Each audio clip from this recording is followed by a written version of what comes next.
long filthy jacket, his presence. It reminded me of when the tide goes out, and his face. It moved beneath his hat. His eyes are long slits, skin rough, sagging. He's a broken mirror.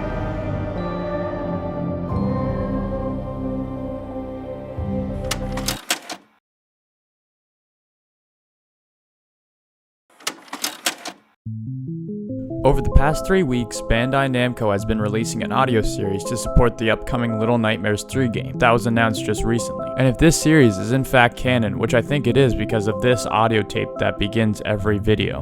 An audio fiction series from the world of Little Nightmares.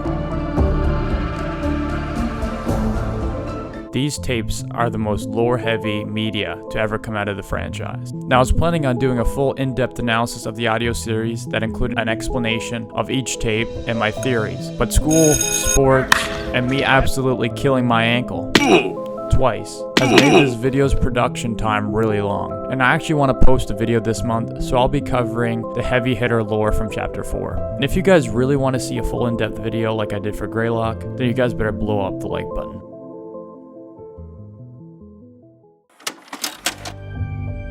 Alright, for the briefest of summaries from tapes 1 to 3. First, we learned that the tapes are a recording of a psychiatrist who is taking a patient who gave herself the alias of Noon. Noon has gotten really sick from a sickness from drinking contaminated water, and ever since she's drank the contaminated water, she's been having nightmares non-stop. The psychiatrist Otto thinks nothing of these nightmares at first, even stating, "Not to imply she's unworthy of treatment, only that there are others worse off." But as they go on to more sessions, Otto seems more and more fascinated by the recurring character in Noon's dreams, who she's dubbed the Candleman. We learn later that the reason he's so fascinated with Noon's dreams is because his daughter Cece, who disappeared, also had nightmares with the Candleman. We leave tape 3 with Noon allowing Otto to set up a monitoring equipment in her room while she sleeps. It's not a dream. We know now that there is no center to the universe. Previously, we thought it was the sun. That which we are equipped to perceive may not be the only world, let alone the predominant one. Yes, 2 worlds. According to Otto, the nightmares Noon faces every night is not a dream, but a different world. And this tape also confirms that her different dreams are not different worlds, but one world. Was the boy expressing knowledge of a world beyond this carnival? I hadn't thought about it until now, but I guess so. I felt that too. That all the places you've been are one and the same? It's like how this basement is connected to the upper floors, but don't work together. Why did you never express this before? What's so important? You sense that the dreams you visit hold a tangible, sustained existence, physically there? You were in bed with the brain activity monitor on. One moment you were there, and the next, gone. I watched you myself, so I know you didn't get up and leave the room. Wasn't I asleep?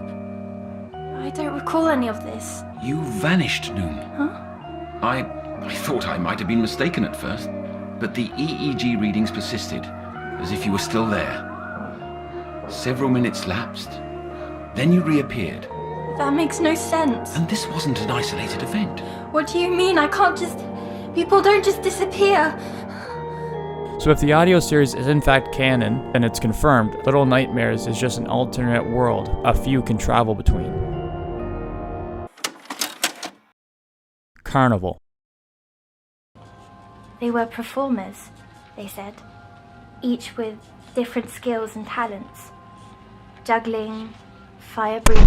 Trapeze? Trapeze. That's what he said. The boy called Rusty, he walked tightrope too. We passed by games and silly booths until we came to the giant wheel. It went so high up that I could see the whole carnival. The basic point of pointing this one out is because the setting is a carnival, the same that we know is going to be in Little Nightmares 3. so it's possible that we see the Purple Man or Rusty from the Nightmare in the upcoming game. The Ferryman. And the lurking presence of the Ferryman. While he may be a master of dream manipulation, he's no denizen here. Noon said it many sessions ago. He does not belong in our world.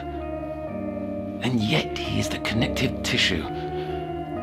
I am determined to find his arcane hinterland, to cross into the place she calls nowhere.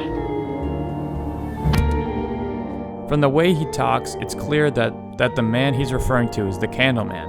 So why does he refer to him as the Ferryman? Because the Candleman is the name Noon gave to this person. But we never knew what name that the other person that saw him gave to this person. I believe Cece, Otto's daughter who disappeared, called this man the Ferryman. And for those who don't know who the Ferryman is, he was introduced in the first comic series of Little Nightmares to transport kids to the mall, which opens the probability that 6 is Cece. But the Ferryman's motives are strange. While he seems to be a protector of sorts, with him not seen to be aggressive and escort kids out of dangerous situations, like the boy being attacked by the wind, or 6 being in the middle of all the guests, ready to eat her, or Noon in the middle of the mall. The audio series is really good so far, so I hope they keep it up.